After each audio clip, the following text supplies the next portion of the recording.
news, you said, I knew you couldn't do what I was doing because I was obsessed. I'm paraphrasing. And then you said, whether it's friends, relationship, it didn't matter. It was all basketball. Yeah.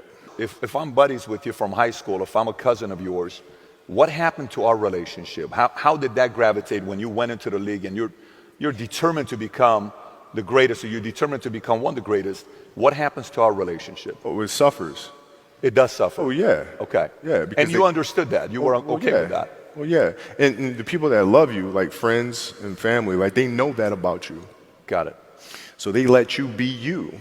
And when you reconvene, you pick back up where you left off. Mm-hmm. But make no mistake about it, everything in between is lost, right? So those long-term relationships, the commitment of time of, taking vacation. Like I see a lot of players take vacations with other players that are close friends. And they'll just take vacations just to take vacations, or just hang out just to hang out. Like I never did that. But it was a Why not choice. though? Why didn't you do that? Well, because when I retire, I didn't want to have to say, I wish I would have done more. I don't want that. I don't want that. So, okay, so you come in, it's very powerful what you just said. Some of your peers were in it for the money, so they got the money. Okay, great. Buy a house for my mom, dad wanted that car, get this, get that, have fame, go to different cities, I'm partying, I'm doing all this other stuff. Who were some of the guys that you saw and you watched that weren't just driven by the money? Were there some names that you looked at and says, these three guys are as crazy as I am? At the time, I deal with what I've referred to as Goat Mountain. I went to Goat Mountain, and I talked to Magic, Michael, Bird, Hakeem Olajuwon, Jerry West, Oscar Robinson, Bill Russell. So I would talk to them. What did you do? What were your experiences? Michael in particular, he's become my big brother. He's been my big brother since I first came in the league. And what was that process like? Right? So I went to them and started understanding the ins and outs of the game, and how they approach things and their level of detail and obsessiveness, and that's what I did. Why do you think, and first of all, let me ask how it felt, but I'm curious to know why you think as well.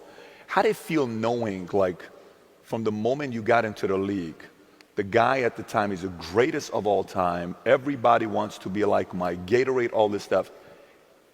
The level of respect he had for you when he spoke about you was different than everybody else. And you're an 18, 19-year-old kid at that time. Yeah. How did that feel when you heard how he spoke about you? It made me feel good, but like what I told him, I was like, you didn't say anything I didn't already know. So, so like, I tell you, like when I was in high school, and I used to work out with the 76ers, I used to ask him, what's it like to guard Mike? Mike? You mean Black Jesus? I'm like, what the fuck? Black who? Oh, we call him Black Jesus. Or you can call him Black Cat. I'm like, I'm gonna call him fucking Mike. That's his fucking name. So the level of fear that he inspired in others was insane. Wow. And I would tell him, I said, when I face him, we're gonna go at it. He says, oh, you don't wanna do that. I'm like, what? Man, you don't know me, man. And so when we matched up, I think he understood that.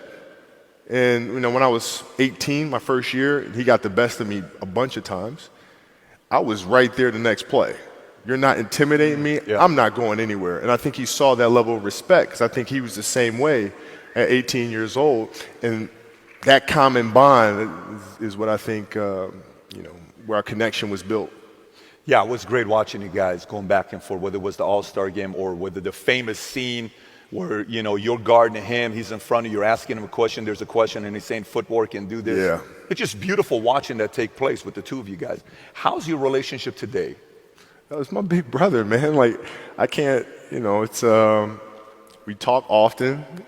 We send each other Christmas cards every year. Send each other Christmas cards. Every year, that we have nothing to do with, but, yet and still, but we're extremely close, man. Extremely close. That's extremely great. That's close. great. Yeah, as a fan, I'm not in your world. Your world is a whole different world. I just see it from a fan, and I just see it from what experts say. But as a fan, I feel that's exactly how it would be with you and him because the level of respect from both Yeah. sides is reciprocal.